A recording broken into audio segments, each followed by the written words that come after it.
পাল্টাপাল্টি শুল্ক আরোপের মাধ্যমে ফের বাণিজ্য যুদ্ধে বেইজিং ওয়াশিংটন। যুক্তরাষ্ট্রের ১২৫% বিপরীতে ৮৪% শুল্ক আরোপ কার্যকর করেছে চীনের বাণিজ্য মন্ত্রণালয়। বিশেষজ্ঞরা বলছেন এতে কঠিন আঘাতের মুখে পড়বে দুই দেশের বাণিজ্যই।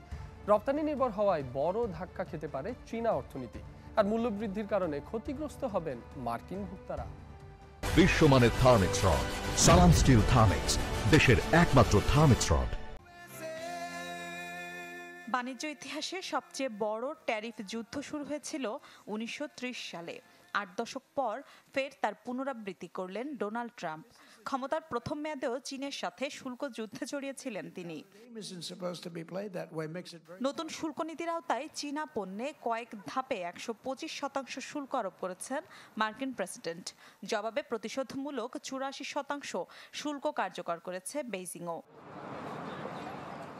বিশ্লেষকরা বলছেন পাল্টাপাল্টি এই পদক্ষেপে কঠিন আঘাতের মুখে পড়বে দুই দেশের বাণিজ্যই। রপ্তানি নির্ভর হওয়ায় বড় ধাক্কা খেতে পারে চীনা অর্থনীতি। অবমূল্যায়ন হতে পারে চীনা মুদ্রা ইউয়ানের। এরই মধ্যে বিশ্ব বাণিজ্য সংস্থার কাছে যুক্তরাষ্ট্রের বিরুদ্ধে অভিযোগ দায়ের করেছে বেইজিং।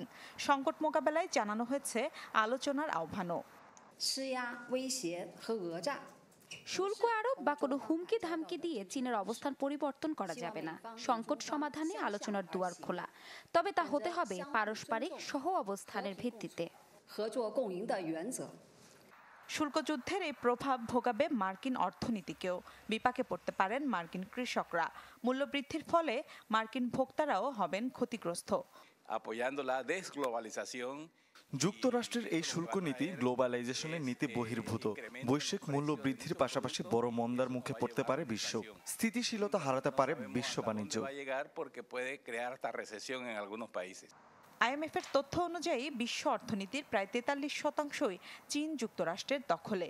বৃহৎ অর্থনীতির দুই দেশ বাণিজ্য যুদ্ধে জড়ালে তার প্রভাব পড়তে পারে বিশ্বের অন্যান্য দেশেও। বৈশ্বিক বিনিয়োগের ক্ষেত্রেও রয়েছে শঙ্কা। মিলা খন্দকার, চ্যানেল 24।